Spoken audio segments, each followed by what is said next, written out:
Hi, we're making that rye bread today, and you're sort of catching me in mid-process. So I've got measured out my 320 grams, 320 grams of bread flour. Now I'm adding in my 80 grams of rye. This is the same recipe that I sent you.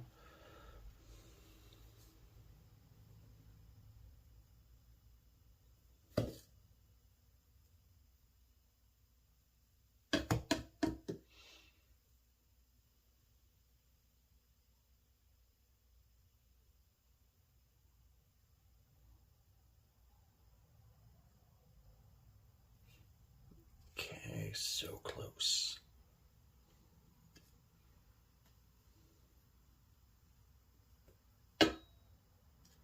There we go, 400 grams of flour. Now I'm going to add in, I don't know, 10 grams of salt? 8 to 10? 10 seems to be the magic number. Now the thing is, with rye, as you know, because you've made it, it is extremely wet. The bread itself is always going to be dense. I mean, rye bread just is denser no matter what. But that doesn't mean it's not going to be airy. All right, so there I have my flour and my salt all ready to go. So I'm just going to kind of give that a little bit of a fake sift. And now I'm going to go with my 320 grams of water.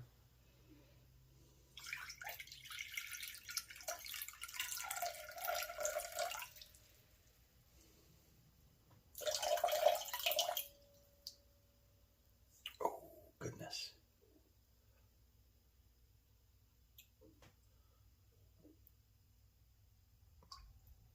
There it is. And my starter,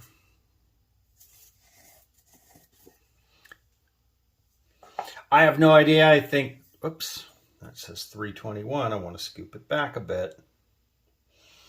I don't know. I think this should be around 100, give or take. Maybe a little bit more. I'm just going to dump it all right in.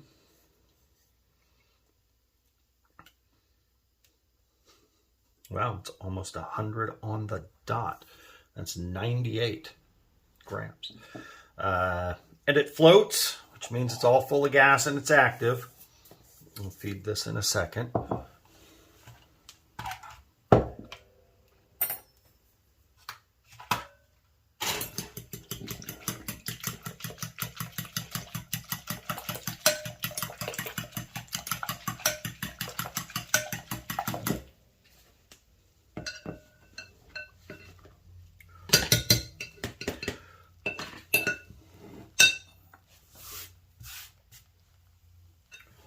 Now, since this is such a high hydration, there's a couple of things that's just sort of as a rule of thumb that I do. I don't let it fully double to begin with. Because one of the things that we run into, and I've watched this, I think consider your starter, right? So it's done, it's ready for a feeding. Then you feed your starter and you watch it rise, and then it falls. And then you dump it out and you have to do it again. Well, the same kind of thing is happening with the bread. You know, you're taking your starter and basically you're feeding it. You're feeding it all of this. So once it's fully risen, all it's going to do is eventually collapse. So I think what tends to happen is people are looking at the bulk fermentation and then the final proofing and all of that kind of stuff as separate processes. But really, go back to what your starter does. You feed it once, it rises, it reaches its peak, and then it falls. And when it falls, it loses its structure. And that's the same thing that happens with the bread, with the loaf when you make it. So I go back to what I was saying as a general rule, what I try to do with something that is this high in hydration, certainly over 80%, I don't let it on its bulk rise, I don't let it double, because if it goes too far, I'm never going to be able to save the structure. And it's just far too wet and it's going to collapse. And since I already know the dough is going to be dense and wet and hard to deal with already, I don't want to give it any extra. So now that this is all mixed up and fully incorporated, I'm going to let it sit. And then when I do my first set of folds, well, we'll get to that and I'll show you what I'm going to do then. But, so there it is, good and soggy. And I'll be back with it, when it's time to give it its first set of folds. All right, so this has been sitting for about an hour. I got a number of different projects. You'd be shocked at all that I got done while I was waiting on this. So yeah, okay, it's still really loose. So my first stretch and fold, I'm gonna really kind of do more than just the standard 4 turns and then let it go. I really want to work the gluten in this as hard as I can to get it built up early. So I'm going to go around and do this a number of times, really stretch it out. It'll eventually, as you can see, it's already, you've done this, it's starting to come together. Keeping my hand as wet as I can. Yes, so that's where my hand, with the amount of dough, I do get some. But I'll do this 10, 12 times, maybe more. I just do it until I start to feel it all hold together a little bit better. And I'll do this maybe, depending on how it is, in another half an hour when I do the second set. I might even do this again. Don't be afraid to work the dough. It's really the only way to get the gluten really developed. Other than that, another one of the things that leads to the structure collapsing and not being able to hold itself. Okay, so there we go. I'll be back in another half an hour and give it another try. So we've been about a half an hour now. I'm going to do this, see what we got. It's much tighter this time around. Still super damp.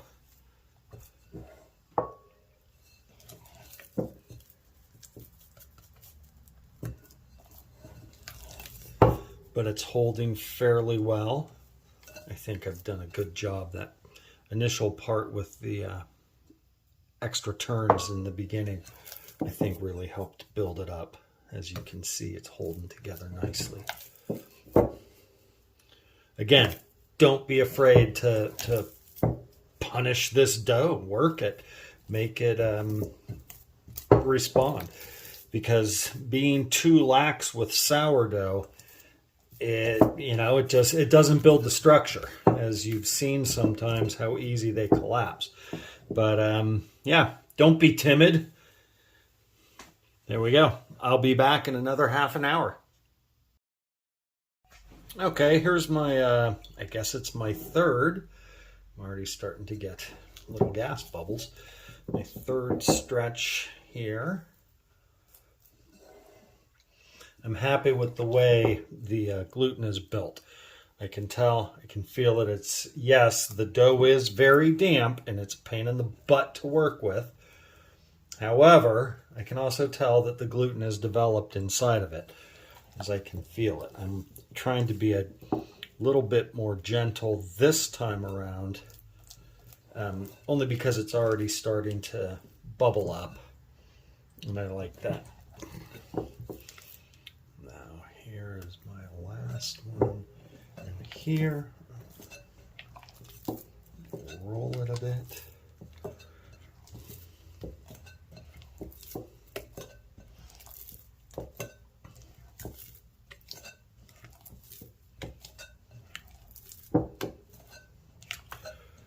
Okay, And then I will give it another half hour, and that should take care of it. Okay. All right, so here we have my final turn.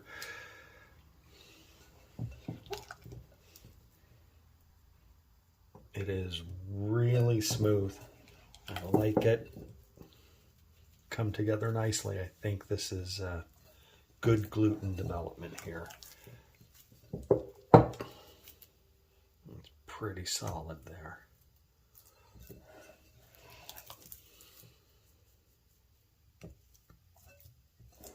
And I'm going to round it again, and I'm going to show you why. Because this is one of those things that's just for this particular type of bread. Okay. I am going to go ahead now and mark, goodness, I'm going to mark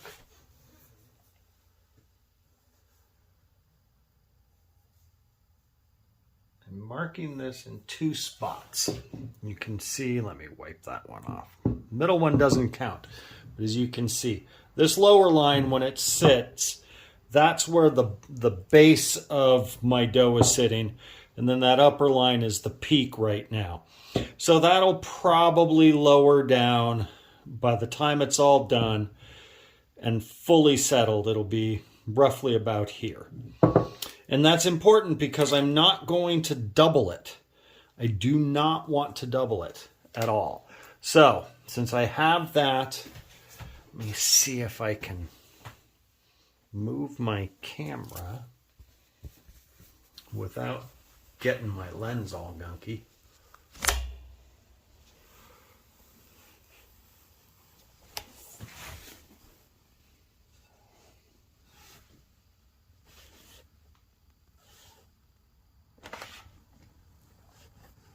Yeah, that's about right.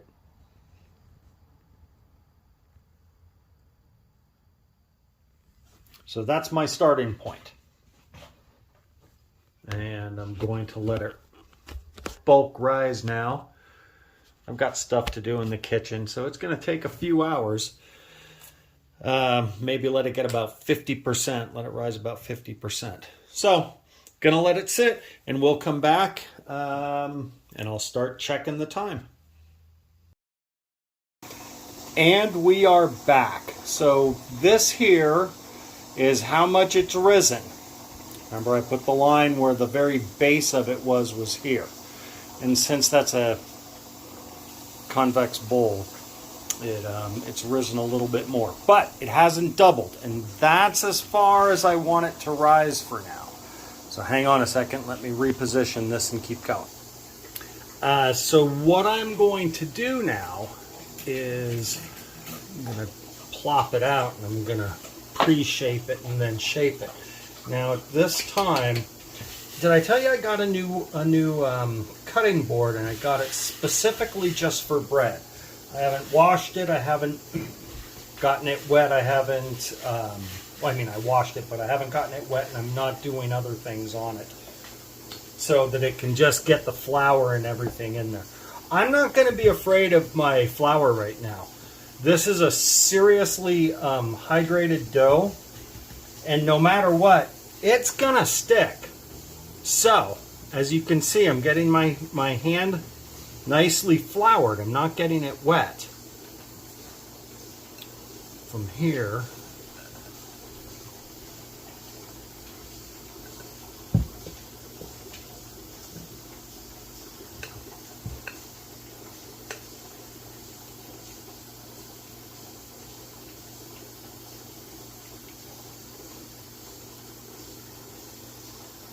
okay, yes, very, very sticky. You know this. I'm going to keep my hand floured. Now from here, stretch it, do a quarter fold, and do the same thing here. Since I floured my board, I can actually reach underneath now a little bit. Makes a big difference. and I haven't deflated it much. And because it is so hydrated, since there's so much hydration in this, I'm not going to go too much on the pre-shaping, other than just to give it a basic round shape. And that's it for now. I'm just going to let that sit.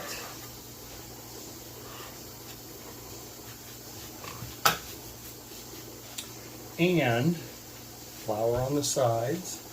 And I'm going to flour over the top, because this is theoretically going to be the top of the loaf when it's ready. Now, I'm going to let it sit for about 10 minutes, and it is going to stick really bad on the bottom. It's just, you know, it's absorbing all that flour. But we'll be back in 10 minutes. Just going to cover that real quick. All right, and we're back. So here goes nothing. Let's see what we got. Okay. It's relaxed nicely. It's going to be sticky on the bottom. I'm going to get my stuff ready here. I'm going to hit it over the top again, down this side and this side. And I'll show you why, because now I'm going to push it out of the way. And right here where it was sitting, I'm going to dust it again. Don't want it to stick. Now from here, I'm going to flip it over and I can hold it better. So I'm going to stretch it out into a rectangle. And again, stretching, it's building the gluten. So now, how do I want to do this? I'm going to come here.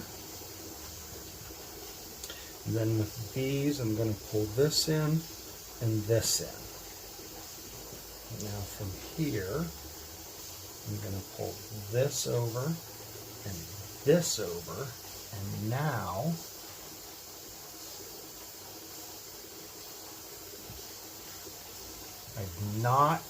I don't want to deflate it, but I just want to roll it into that shape. And that's what I've managed to do. And I'm keeping it tight as best I can.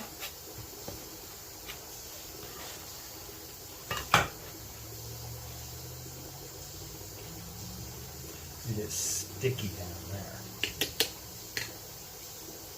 Okay.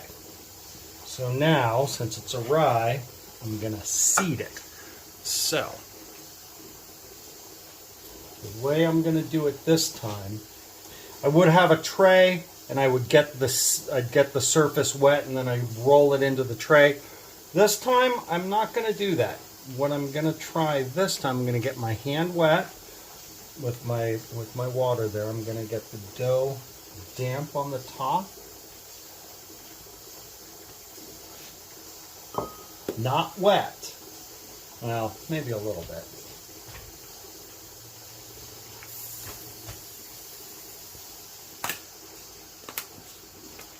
Let's see about sprinkling some seeds over the top.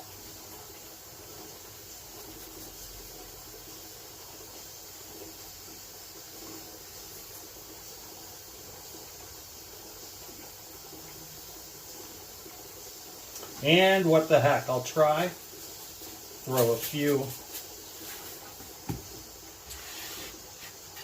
into the banneton.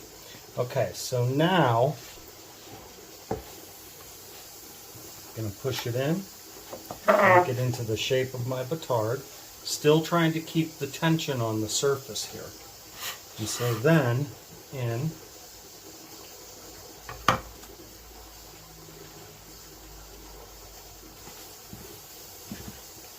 So there it's in. Oops, I don't have my rice flour. Hold, please. Okay, so the loaf has been proofing for, goodness, a full 24 hours. Now I'm going to get it started, only because I don't think I want to go a whole lot longer. So, pulling out my cooker. And I've got my, it's risen. It could probably even rise a little bit longer, but I'm going to give it a try right here. Now, before I turn it over, I'm going to have my thing ready.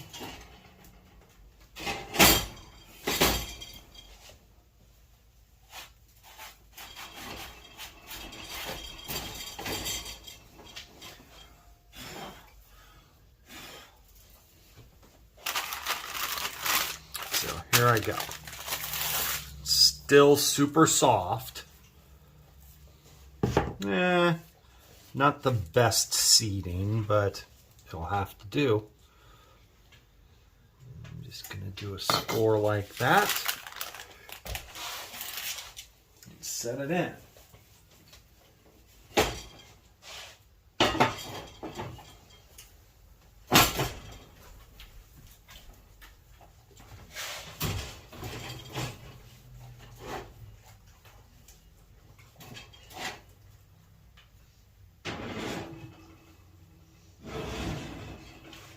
Now, I know when you saw it come out, it definitely spread. It is, it's a high hydration bread. So hopefully I'm going to get good oven spring, and that should be the difference. We will see when it's done. Okay, I baked it at 500 for 10 minutes, and then I pulled the lid, turned it down to 450. And there's my loaf.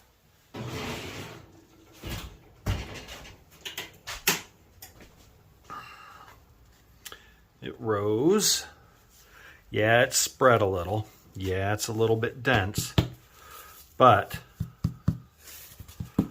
I like this. That's a good one, I think. It could be a little bit tighter, but I'm not going to complain about it. I think it came out just fine. Yeah,